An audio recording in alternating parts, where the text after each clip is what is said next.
In the hallowed silence of the university's rare books archive, an elderly janitor named Samuel methodically polished the glass display cases.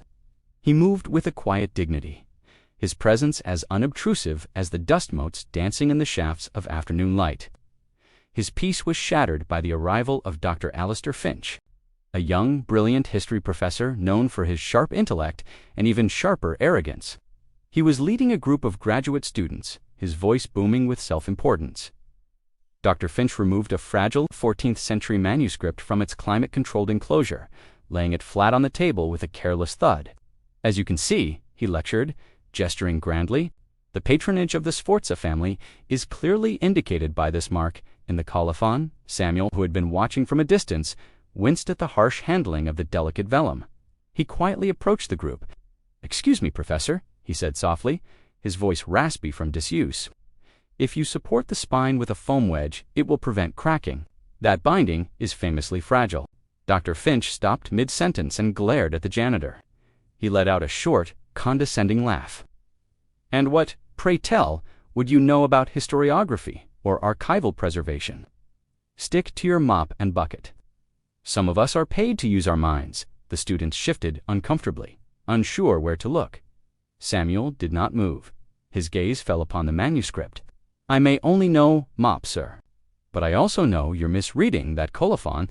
It's not a mark of patronage. It's a Palatine scribe's private symbol, indicating the text was copied under duress during the Avignon Schism." He spoke with a calm, unshakable authority that made the air go still. Before the stunned professor could form a reply, the archive director hurried into the room. She beamed, completely ignoring Dr. Finch and his students, and walked directly to the janitor. "Professor Thorne," she said, her voice filled with reverence. "Thank goodness I found you. The delegation from the Vatican Library is here, and they refuse to speak with anyone else. They said you are the only person on earth who can authenticate the codex they've brought."